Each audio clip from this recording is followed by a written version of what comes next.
Hello, my name is Yulia, I'm from Moscow, Russia, and in this video I'm going to teach you something about visualizing sound. Sound visualization is needed to control your audio signal.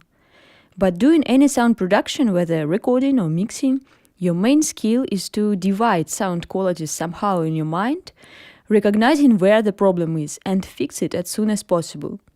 And I think that a big help to train these abilities are sound visualizations. There are three most popular forms of visualizing sound. The most conventional is oscillogram, which you could see in most of DAW as general representation. It shows time on x-axis and amplitude on y-axis. It is a representation of audio signal as an alternate current, as it is a transverse wave. This form gives you general info about amplitude, general info about frequency content, whether it is high or low, but for complex signals it's very often not obvious.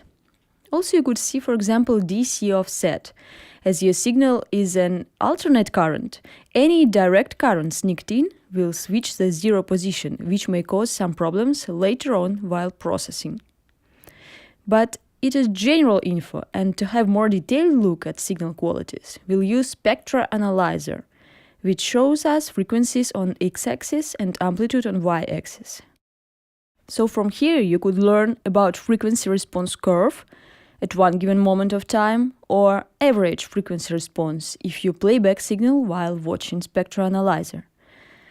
What is good here is that you could see it in a form of common parametric equalizer picture, and so you have at the same time picture printed in your mind of where you need to tame your peaks or boost your valleys.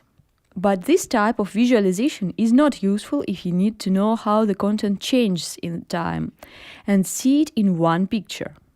So the most full representation is sonogram, which gives you time on x-axis, frequency on y-axis, and amplitude on z-axis, which is brightness.